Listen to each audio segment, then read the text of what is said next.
Hai guys, balik lagi bersama gua Dolin dan kali ini gua bakal lanjutin baca chest story horror yang berjudul Kursi Seram. Ada chapter 1 dan chapter kedua.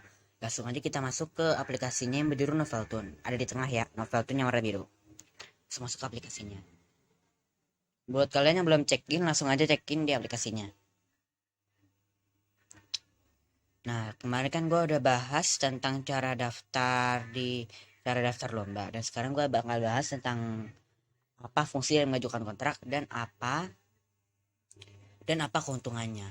Cara mengajukan kontrak tuh gampang, kalian cuma di sini disuruh mengajukan kontrak, tapi sekarang level gua belum ini karena harus 20 episode itu kalau normal novel dan 20.000 kata, sedangkan chat story 20 episode maksimal tapi katanya itu 50.000. Nah, kayak contohnya ini kata-kata mutiara, kemarin gua udah ngajukan kontrak tapi nggak bisa karena ini bukan sebuah cerita. Jadi kalau pengen ngajukan novel tuh harus yang berbentuk seperti cerita. Contohnya kayak legenda Lotus Salju gitulah. Langsung aja kita langsung baca cek story horror yang berjudul Kursi Seram. Berhantu.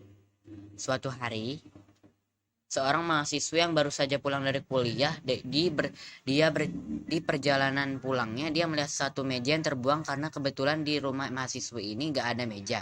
Dia memutuskan untuk membawa pulang meja tersebut. Mejanya dibawa pulang. Dia berpikir mejanya ada, kayaknya kurang kursi deh. Mahasiswa ini pergi ke furnitur toko bekas untuk membeli kursi. Dia lihat-lihat kursi dan di antara belasan kursi dia menemukan sebuah kursi yang sudah dicat ulang. Dia merasa kursi itu cocok dipasangkan di meja yang dia temukan di hari sebelumnya. Setelah itu kejadian-kejadian aneh mulai terjadi di rumah mahasiswa itu. Kadang-kadang dia mulai bicara sendiri ataupun dia terlihat seperti kerasukan oleh sebuah roh. Sehingga orang tuanya mulai merasa prihatin dan khawatir karena anaknya mulai bertingkah aneh yang tidak pernah dia lakukan sebelumnya. Orang tuanya tidak bisa menebak kejadian apa yang mengakibatkan anak perempuannya ini bertingkah aneh, dan karena kejadian ini terus terjadi selama beberapa bulan, akhirnya orang tuanya memutuskan untuk memanggil seorang dukun. Seorang dukun dipanggil dan datang ke rumah itu. Ketika datang dia melihat semua furnitur yang ada di rumah itu.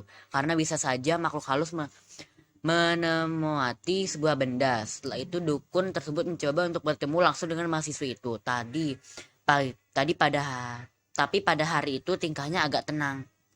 Lanjut baca ya. Kursi berhantu yang kedua. Pada saat itu tingkah mahasiswa itu agak tenang, tidak bertingkah aneh seperti biasanya. Dia kelihatan agak tenang. Setelah itu dukun itu mencoba melihat lagi meja dan kursi yang ada di kamar mahasiswa itu. Ketika dukun itu melihat meja itu, dia bilang, "Kamu pasti lengket di meja ini ya? Ini ya yang bikin kamu bisa di sini. Mejanya jangan dibuang." Mahasiswa itu seolah-olah ketakutan melihat itu. Dukun itu menjadi cukup yakin bahwa ada hubungannya meja itu dengan kejadian-kejadian aneh pada mahasiswa itu. "Meja ini saya bawa keluar saja dari rumah ini."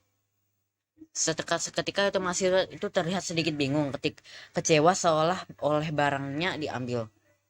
Mamanya tiba-tiba bilang, "Kalau gitu kursinya sekalian aja, Pak." Setelah meja dan kursi itu dibuang, ternyata anaknya kembali normal. Jadi sebenarnya hantu itu menempelkan aura negatif pada meja itu sehingga dukun itu ingin membuang meja tersebut. Tapi kenapa mamanya tahu kalau kursi itu sebenarnya berhantu. Jadi waktu dukun itu mau buang mejanya, mamanya lihat anaknya itu agak ketawa kayak hasil nipu dukun itu. Oke, cerita kali ini sampai di sini. Gimana, takut gak? Kalau saya sih jujur gak takut karena ceritanya gak gitu serem. Mungkin gak serem sih. Sampai jumpa di cerita berikutnya. Jangan lupa di like dan vote. Mungkin untuk bacanya sampai sini dulu. Tapi kalau gua saranin buat yang punya novel ini, sebaiknya itu dibikin novel biasa aja, soalnya ini kebanyakan tulisan biasa, bukannya chat, malah kebanyakan tulisan biasa. Untuk besok kita bakalan baca episode 12 yang menjurut rumah yang dihuni makhluk halus dan rumah yang dihuni makhluk halus chapter 2.